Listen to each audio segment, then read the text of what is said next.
کتنا بڑا سینہ ہے، کتنا بڑا صبر ہے، امت کا کتنا درد ہے کہ سب کچھ اپنی جان پہ برداشت کیا اس اسلام کے لیے، مگر وہ دعا کا آپشن استعمال نہیں کیا۔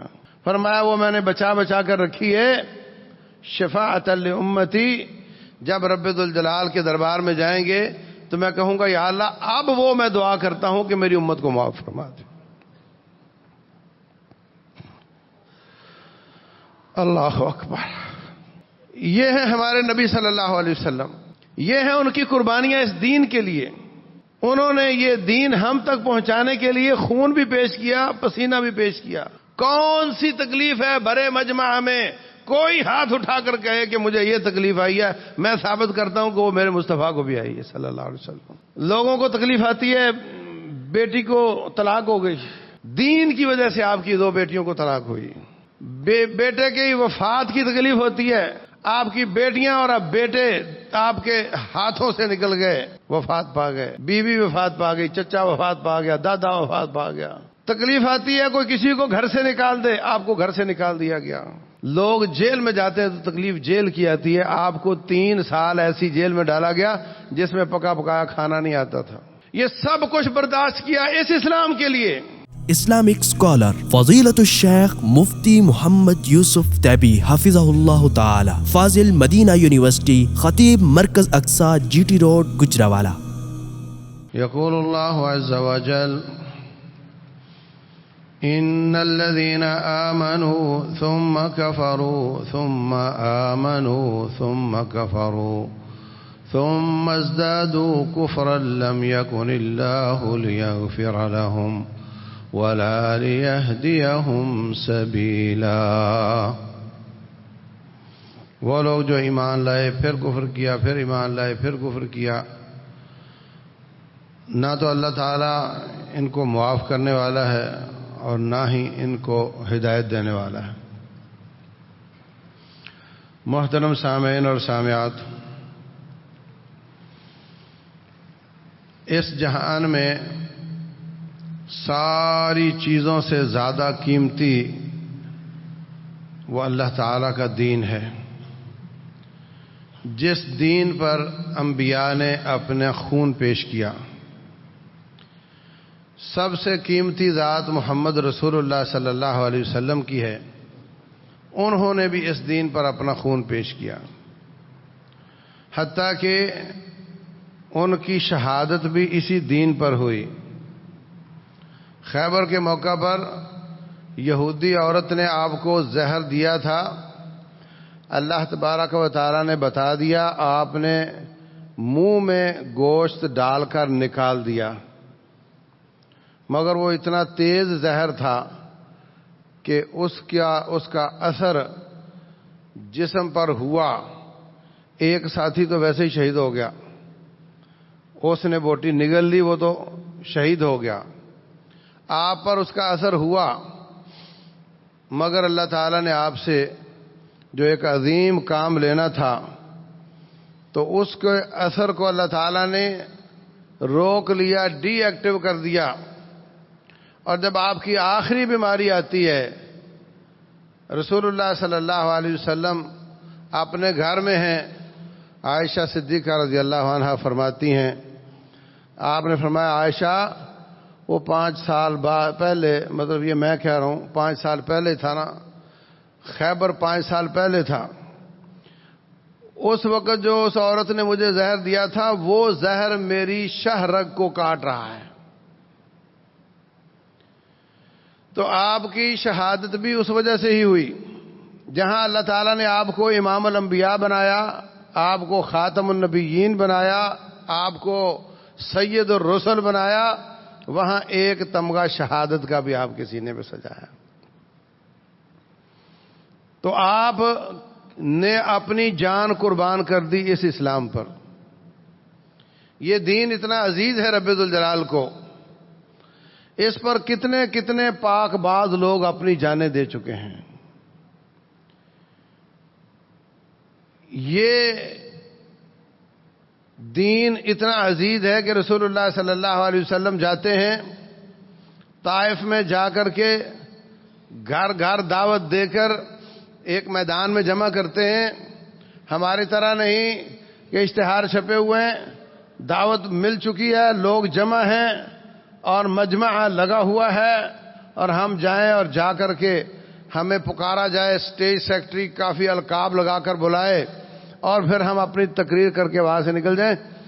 خود ہی جمع کرنا ہے، خود ہی اپنا اعلان کرنا ہے اور خود ہی تقریر کرنی ہے۔ اور ایسا بھی نہیں کہ بعد میں ایک بہت پرتکلف کھانے کا انتظام کیا گیا ہو، بلکہ بعد میں پتھروں کا انتظام کیا گیا تھا۔ آپ کو اتنے پتھر مارے گئے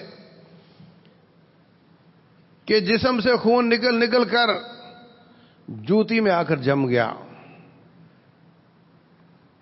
اس دین پر رسول اللہ صلی اللہ علیہ وسلم نے بہت کچھ برداشت کیا ہے۔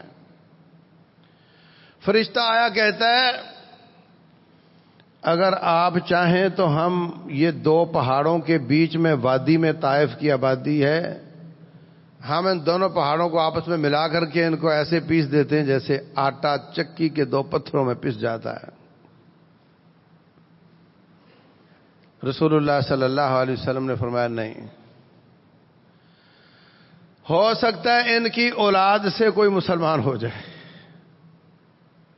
اور یہ بنو ثقیف تھے، اسی بنو ثقیف کی اولاد سے پھر حجاج بن یوسف ثقفی ہوا۔ اس نے اچھے کام بھی کیے، برے کام بھی بہت کیے۔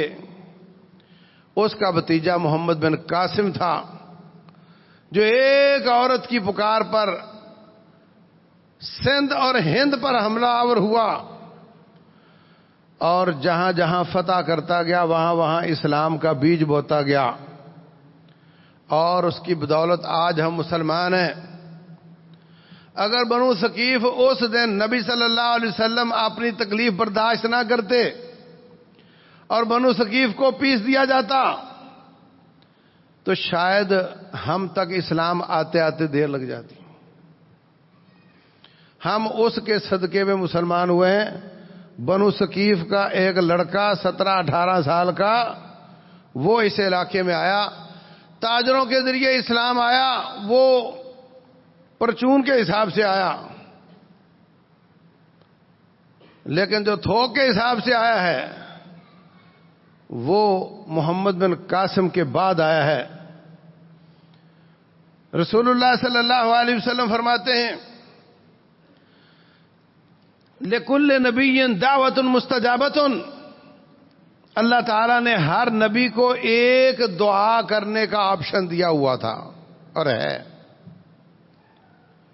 وہ کیا ہے کہ آپ کی ایک دعا جیسے کہیں گے ویسے ہی ہو جائے گا۔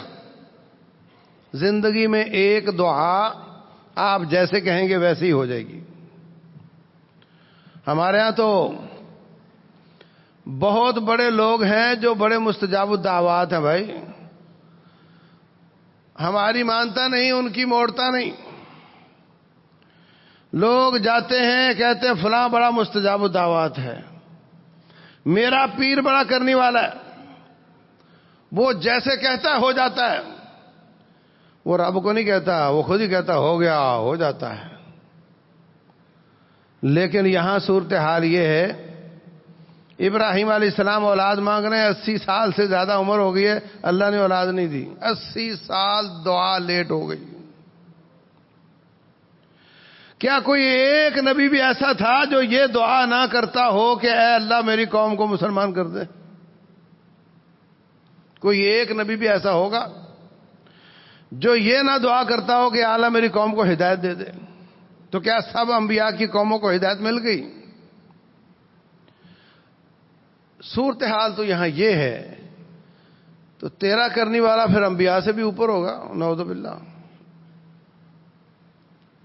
بچو، ایمان کو بچاؤ، عزت کو بچاؤ، مال کو بچاؤ۔ ڈکیٹ ہیں، ولیوں کا نام لے کر کے پیسے بٹورتے ہیں۔ ولی جو ولی ہیں وہ اللہ تبارک و تعالیٰ کے مقرب لوگ ہیں، قابل احترام ہیں، مگر یہ جو دلال ہیں ان سے بچو۔ فرمایا ایک دعا کا اللہ تعالیٰ نے وعدہ کیا ہے وہ قبول ہوگی. اس کے علاوہ جتنی چاہیں رب دعائیں قبول کر لے، جتنی چاہے رد کر دے، جتنی چاہے کسی اور شکل میں قبول کر لے، جتنی چاہے رب ذوالجلال آخرت کا ذخیرہ بنا دے، اس کی شکلیں مختلف ہیں، لیکن ایک دعا جو نبی فرمائے گا ویسے ہو جائے گا. تمام انبیاء نے اپنی وہ دعا کر لی. واختبأت دعوتی شفاعۃ لامتی، مگر میں نے وہ دعا اپنی بچا بچا کر رکھی ہوئی ہے. بڑے موقع آئے، طائف والوں نے پتھر مارا، اسپیشل فرشتہ آیا، آفر کی اجازت ہو تو میں پہاڑوں کو ملا دوں. وہ آپشن استعمال کرنے کی آپ نے فرمایا نہیں. ابن کمعہ ظالم نے احد کے میدان میں حملہ کیا، لوہے کی ٹوپی پر حملہ ہوا، لوہے کی ٹوپی ہی جسم مبارک کے اندر گھس گئی. ٹوپی اتری تو خون کا فوارہ نکلا، چہرہ لہولہان ہو گیا. اگر چاہتے تو اس وقت وہ دعا کر لیے ہوتے کہ اللہ ان کو تباہ و برباد کر دے. کتنا بڑا سینہ ہے، کتنا بڑا صبر ہے، امت کا کتنا درد ہے کہ سب کچھ اپنی جان پہ برداشت کیا اس اسلام کے لیے، مگر وہ دعا کا آپشن استعمال نہیں کیا. فرمایا وہ میں نے بچا بچا کر رکھی ہے شفاعۃ لامتی. جب رب ذوالجلال کے دربار میں جائیں گے تو میں کہوں گا یا اللہ اب وہ میں دعا کرتا ہوں کہ میری امت کو معاف فرما دے. اللہ اکبر. یہ ہیں ہمارے نبی صلی اللہ علیہ وسلم، یہ ہیں ان کی قربانیاں اس دین کے لیے. انہوں نے یہ دین ہم تک پہنچانے کے لیے خون بھی پیش کیا، پسینہ بھی پیش کیا. کون سی تکلیف ہے بڑے مجمع میں کوئی ہاتھ اٹھا کر کہے کہ مجھے یہ تکلیف آئی ہے؟ میں ثابت کرتا ہوں کہ وہ میرے مصطفیٰ کو بھی آئی ہے صلی اللہ علیہ وسلم. لوگوں کو تکلیف آتی ہے بیٹی کو طلاق ہو گئی، دین کی وجہ سے آپ کی 2 بیٹیوں کو طلاق ہوئی. بیٹے کی وفات کی تکلیف ہوتی ہے، آپ کی بیٹیاں اور اب بیٹے آپ کے ہاتھوں سے نکل گئے، وفات پا گئے. بیوی وفات پا گئی، چچا وفات پا گیا، دادا وفات پا گیا. تکلیف آتی ہے کوئی کسی کو گھر سے نکال دے، آپ کو گھر سے نکال دیا گیا. لوگ جیل میں جاتے ہیں تو تکلیف جیل کی آتی ہے. آپ کو 3 سال ایسی جیل میں ڈالا گیا جس میں پکا پکایا کھانا نہیں آتا تھا، جس کے اوپر چھت نہیں تھی، گھاس کھا کر گزارا کرنا پڑتا تھا.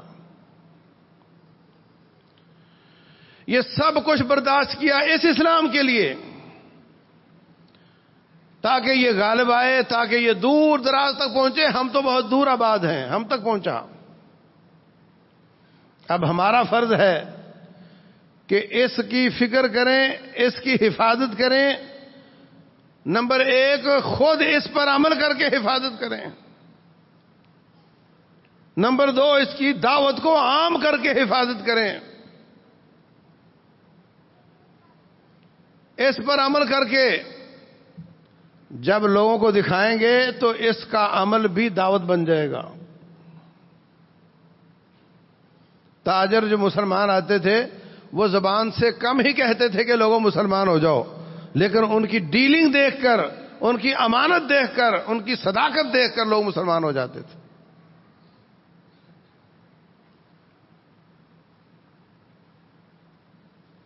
سچی بات ہے کہ امانت اور دیانت میں، صداقت اور وعدہ وفائی میں اس وقت کئی کافر قومیں اتنی آگے ہیں، اگر ان کے پاس کوئی دین ہوتا تو ان کو دیکھ کر لوگ ان کا دین قبول کر لیتے.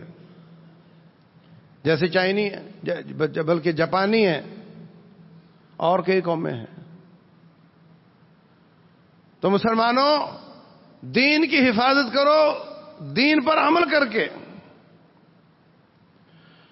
جو خالی تھیوری رہ جاتی ہے، پریکٹیکل نہیں ہوتا، وہ دین قائم نہیں رہتا۔ اس دین کی پر عمل کر کے جو دعائیں آپ نے یاد کی ہیں پڑھتے نہیں تو بھول جائیں گی۔ اسی طرح سارا دین ہے۔ اللہ فرماتے ہیں والعصر ان الانسان لفی خسر، سارے انسان ناکام ہیں الا الذین آمنوا وعملوا الصالحات، ایمان لانا اور اس پر عمل کرنا۔ عمل بہت ضروری ہے۔ اس وقت بہت زیادہ نیکیاں چھوڑ کر بھی ہم مسلمان ہیں، اور تو اور نماز چھوڑ کر بھی ہم مسلمان ہیں۔ آپ آتے ہیں نماز پڑھنے، آپ کا بچہ کیوں نہیں آتا؟ وہ جی میں تو اس کو بہت سمجھاتا ہوں، بس آج کل کی اولادیں ہیں جی آپ جانتے ہی ہیں جی، مانتے ہی نہیں ہیں۔ ٹھیک ہے نہیں مانتا ہوگا، مگر ایک وقت تھا جب وہ مانتا تھا، اس وقت انہوں نے نہیں منوایا اس کو۔ تو اپنی اولادوں کی فکر کریں، رشتہ داروں کی فکر کریں، محلے داروں کی فکر کریں، دین پر عمل کے ساتھ دعوت دیں اور قول کے ساتھ بھی دعوت دیں۔ الا الذین آمنوا وعملوا الصالحات وتواصوا بالحق، حق کی تلقین کر کے 4 پیپر اللہ نے بیان کیے ہیں، جو 4 پیپروں میں پاس ہوگا وہ جنت میں جائے گا۔ ان الانسان لفی خسر، انسان ناکام ہے، فیل ہے۔ 4 کام کرنے والا پاس ہے۔ آج یہاں بیٹھے ہوئے غور کریں، ہم ان میں سے کتنے کام کرتے ہیں؟ پیپر 4 ہوں، ان میں سے 2 میں پاس فیل ہوتا ہے، 3 میں پاس فیل ہوتا ہے۔ جب پیپر 4 ہیں تو پھر 4 میں پاس ہونے والا پاس ہوگا۔ الا الذین آمنوا، مگر وہ لوگ جو ایمان لائے۔ نمبر 2 وعملوا الصالحات، نیک کام کیے، اپنے ایمان پر عمل کر کے دکھایا۔ وتواصوا بالحق، اور حق کی تلقین کی۔ ایمان چلو جیسا کیسا ہے ہمارے اندر ہے ہی، کسی کا تھوڑے نمبر کا، کسی کا زیادہ۔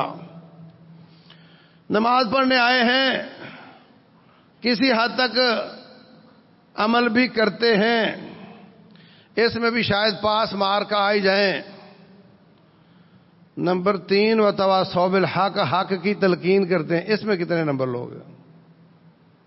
اس کے ساتھ دین قائم ہوتا ہے، اس کے ساتھ دین کی حفاظت ہوتی ہے، اس میں کتنے نمبر لوگ ہیں؟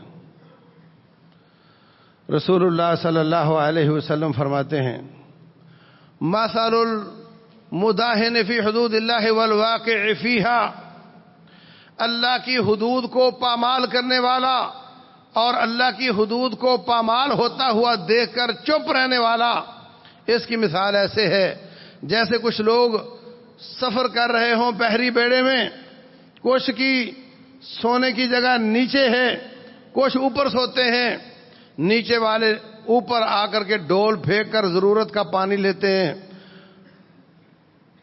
اگر اوپر والے پریشان ہوتے ہوں کہ بار بار اوپر آتے ہو تم لوگ، وہ یہ کہیں کہ بھائی اوپر آنے کی ضرورت ہی نہیں ہے، پانی تو اصل میں نیچے ہے، لکڑی کی کشتی ہے، ہم ابھی کلہاڑا لیتے ہیں، سوراخ نکال لیتے ہیں، پانی پانی ہو جائے گا۔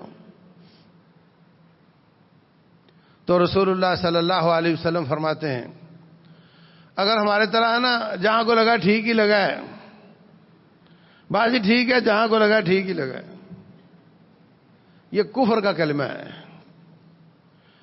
کافر کفر پہ لگا تو ٹھیک لگا ہے، مشرک شرک پہ لگا تو ٹھیک لگا ہے، کیا بات کرتے ہو؟ کوئی کہتا ہے اپنے دین کو چھوڑو نا، کسی کے دین کو چھیڑو نا۔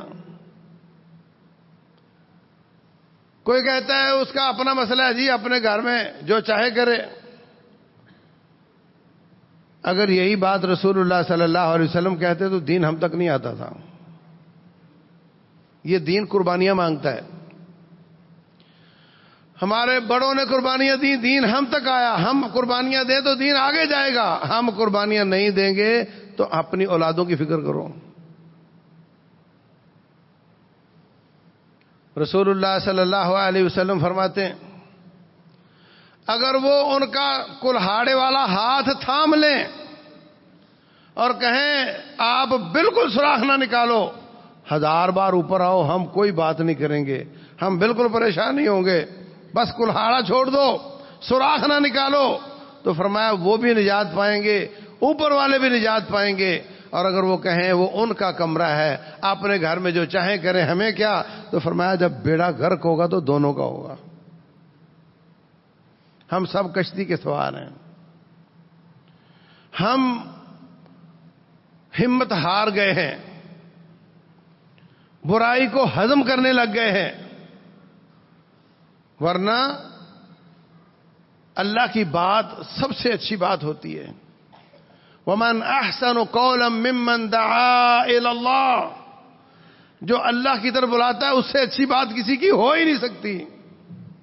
ایک عورت بے پرد گھر سے نکلتی ہے، روڈ سے گزرتی ہے، روڈ پر کتنے 1000 لوگ کھڑے ہوتے ہیں، اگر ہر دکاندار، ہر کھڑا آدمی، ہر سوار آدمی سواری روک کر گئے بی بی پردہ کر، آگے گئی اس نے بھی یہی کہا، آگے گئی اس نے بھی یہی کہا، مانے گی نہیں مانے گی؟ ہم ہار گئے ہیں، ہم نے شکست تسلیم کر لی ہے۔ تو میرے عزیز بھائیوں،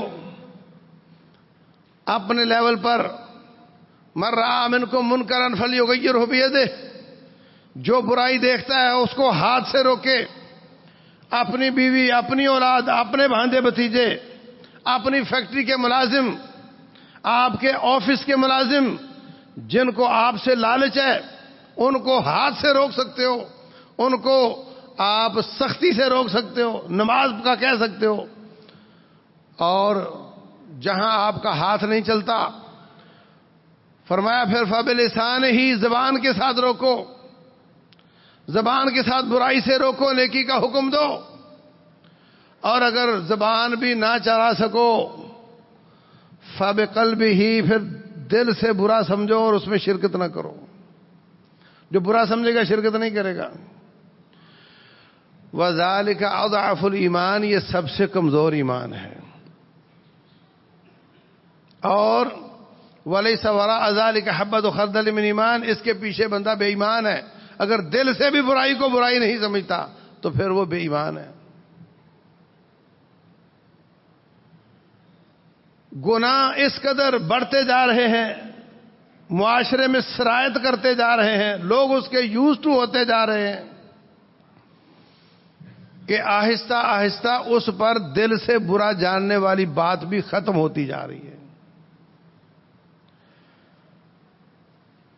سیالکوٹ کا ایک بھائی میرے ساتھ عمرے پر گیا، ایک قصور کا تھا، ایک سیالکوٹ، دونوں داڑیاں چھیلتے تھے۔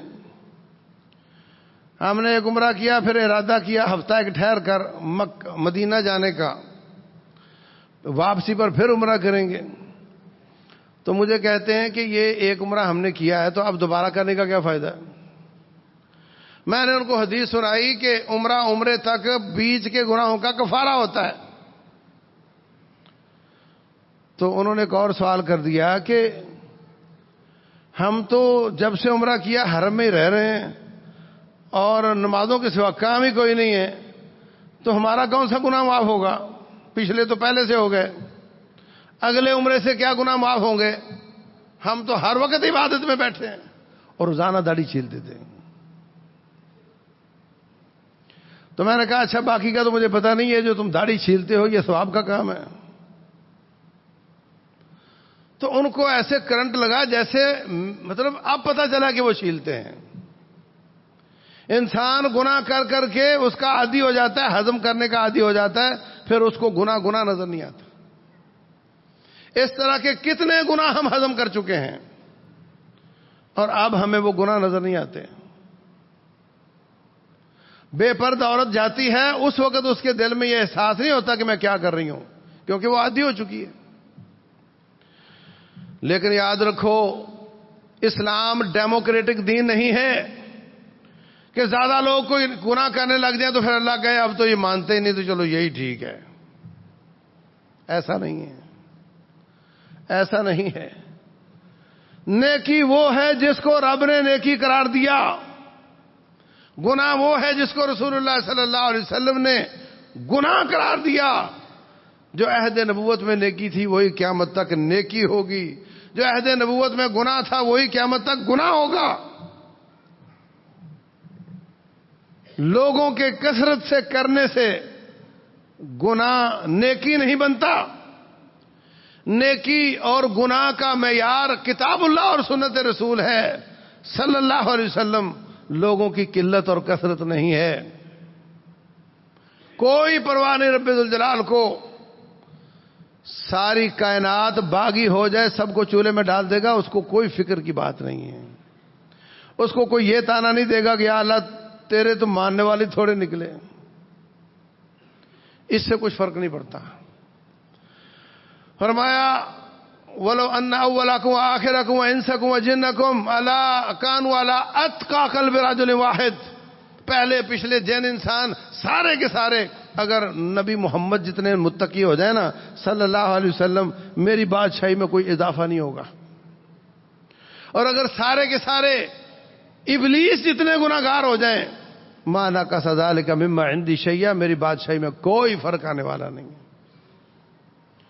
ان یشاء یذہبکم ایھا الناس, اگر چاہے تو تم سب کو ایک آنکھ جھپکنے کی مدت میں تباہ برباد کر دے, ساری زمین خالی کر دے. وَيَأْتِ بِآخَرِينَ, اگلے لمحے میں نئی کائنات بسا دے. وَكَانَ اللَّهُ عَلَىٰ ذَٰلِكَ قَدِيرًا, اللہ یہ سارے کام کر سکتا ہے. اس لیے دین کی فکر کرو, دین کو محفوظ کرنے کے لیے جو سیکھا ہے اس پر عمل کر کے اس کو محفوظ کرو, اس کی دعوت کو عام کرو. اور دعوت تب ہوگی جب آپ نے سیکھا ہوگا. علم کو سیکھو, اپنی 24 گھنٹے کی مصروفیات میں سے کچھ وقت نکالو, اس میں آپ اللہ کا دین سیکھو, کتاب اللہ کا مطلب سیکھو. اور جیسے جیسے آپ کا علم بڑھتا جائے گا آپ کا عمل بھی بڑھنا چاہیے, آپ کی دعوت بھی بڑھنی چاہیے.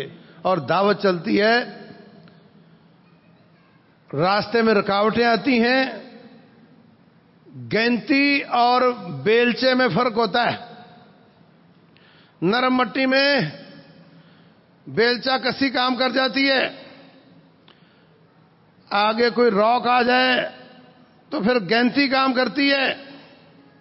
دعوت اللہ کام کرتی رہتی ہے, اگر رکاوٹ آئے تو پھر جہاد فی سبیل اللہ کا آتا ہے, اس کا دور آتا ہے. اس کے ساتھ رکاوٹیں دور ہوتی ہیں, اکڑنے والی گردنیں کاٹ دی جاتی ہیں, پھر دعوت کا کام شروع ہو جاتا ہے تاکہ اللہ کا دین دور دور تک جائے, اللہ کے ہر بندے تک جائے اور کسی رکاوٹ کے بغیر جائے. اس کے ساتھ دین قائم ہوتا ہے, اور دین قائم ہوتا ہے اللہ تعالیٰ کی حدود کو نافذ کرنے کے ساتھ. اللہ کی حدود کو نافذ کرنے کے ساتھ دین قائم ہوتا ہے. جب قادیانیوں نے, ان کے بڑے ملعون نے نبوت کا دعویٰ کیا تھا اور ان کے چند لوگوں نے اس پر ایمان کا دعویٰ کیا تھا, اسی وقت حد قائم ہوتی, من بدل دینہ فاقتلوہ, جس نے دین بدل لیا اس کو قتل کر دو. وہ اسی جگہ قتل ہو جاتا تو یہ فتنہ آگے بڑھتا نہیں. آج اس فتنے کا نام لوگ بھول چکے ہوتے. حدود قائم نہیں ہوئی, ان کو غیر مسلم قرار دیا مگر ان کی گردنیں نہیں کاٹی گئیں. اس کا نتیجہ یہ ہے کہ آج یہ دنیا میں بہت بڑا فتنہ بنا ہوا ہے. حضرت معاذ بن جبل رضی اللہ تعالیٰ عنہ اور ابو موسیٰ اشعری رضی اللہ عنہ, ان دونوں کو آدھے آدھے یمن کا گورنر بنایا. ایک ساتھی دوسرے کو ملنے کے لیے جاتے ہیں. غالباً حضرت ابو موسیٰ حضرت معاذ کو ملنے گئے ہیں. ایک آدمی کے ہاتھوں کو باندھا ہوا ہے, جکڑا ہوا ہے. ابھی اپنی سواری سے نیچے نہیں اترے، السلام علیکم وعلیکم السلام، یہ بندے کو کیوں جکڑا ہوا ہے؟ کہنے لگے یہ مرتد ہو گیا اس لیے جکڑا ہوا ہے۔ تو کہا پھر اس کی گردن کیوں نہیں کاٹی؟ بس کاٹنی ہے۔ تو کہا میں سواری سے نہیں اتروں گا جب تک اس کی گردن نہیں کٹتی۔ اس کی گردن کٹی تو وہ نیچے اترے، بیٹھے، ملے ملائے، سوال جواب، حال احوال، اور پھر واپس اپنے علاقے میں چلے گئے۔ فرمایا جو اپنا دین چھوڑ دیتا ہے اس کی گردن کاٹ دو، یہ رب کا حکم ہے۔ اگر اس کو نافذ کیا گیا ہوتا تو آج فتنہ قادیانیت کا نام و نشان نہیں ہوتا۔ تو اسلام کی حدود کو قائم کرنا یہ دنیا میں بھی جنت بنانے والی چیز ہے اور آخرت میں رب ذوالجلال کو بھی خوش کرنے والی چیز ہے۔ پاکستان کے قانون میں حدود آرڈیننس موجود ہے، آئین میں موجود ہے، مگر نہ تو اس پر عمل کیا جاتا ہے اور الٹا مشرف کے زمانے میں الٹی سیدھی ترمیمات لا کر اس کو مشتبہ کر دیا گیا۔ رب نے فرمایا بدکار کو 100 کوڑے مارو، شادی شدہ ہو تو رجم کرو۔ اس نے کہا جناب اس کو 5 سال قید اور نہ جانے لاکھ روپیہ جرمانہ کتنا مجھے یاد نہیں۔ تو میرے عزیز بھائیوں، جہاں رب ذوالجلال کی حدود کو نافذ کیا جاتا ہے وہاں دین قائم ہوتا ہے، وہاں امن و امان قائم ہوتا ہے، وہاں جان بھی محفوظ، مال بھی، عقل بھی، نسل بھی، ہر چیز آپ کی محفوظ ہو جاتی ہے۔ اور جہاں یہ دین قائم نہیں کیا جاتا وہاں پھر یہی کچھ ہوتا ہے، فلاں اتنے ارب کرپشن کر کے چلا گیا، فلاں اتنے ارب کرپشن کر کے چلا گیا۔ پھر ایسے قانون بھی پاس ہوتے ہیں کہ 50 کروڑ والے کو کوئی پوچھ نہیں سکتا، 50 کروڑ تک رب ذوالجلال فرماتے ہیں ربع دینار تک ہو تو اس کا ہاتھ کاٹا جائے، یہ رب کا حکم، اس کی حد ہے، اور یہاں جی 50 کروڑ تک اس کو کچھ نہ کہا جائے۔ تو میرے عزیز بھائیوں اور بہنوں، اپنی اولادوں کی فکر کرو، جہاں جہاں آپ کا اثر و رسوخ ہے وہاں اس دین کی حفاظت کے لیے دین کو سیکھو، اس پر عمل کرو، اس کی دعوت کو عام کرو، اور جہاں رکاوٹ آئے وہاں جہاد فی سبیل اللہ سے کام لو۔ اور سیکھنے کے لیے میں یہ سمجھتا ہوں ہم سب کو عزم کرنا چاہیے کہ اپنا ایک بیٹا یا پوتا یا بھانجا بھتیجا اس کو اللہ تعالیٰ کا دین سیکھنے کے لیے وقف کیا جائے۔ ہمارے بڑے بڑے علماء اس شہر کے اس شہر کے شیخو پورہ کے روپڑی خاندان، لکھوی خاندان، غزنوی، گوندلوی خاندان، اب ہمیں اس طرح کے علماء نظر نہیں آتے۔ قلت الرجال ہے، لوگ کم ہوتے جا رہے ہیں، مسجدیں ہیں مگر خطیب نہیں ملتے۔ تو ہمیں اس کمی کو پوری کرنے کے لیے اپنے اپنے ہونہار بچوں کو پیش کرنا چاہیے، وہ دین سیکھ کر دین کو عام کریں، یہی بچہ آپ کا دنیا میں وفادار ہوگا اور یہی آپ کو مرنے کے بعد نیکیاں بھیجے گا۔ اللہ تبارک و تعالی دین کی حفاظت کی توفیق دے، اس کو سمجھنے اور عمل کرنے کی توفیق دے۔ واللہ اعلم وصلی اللہ وسلم وبارک علی نبینا محمد۔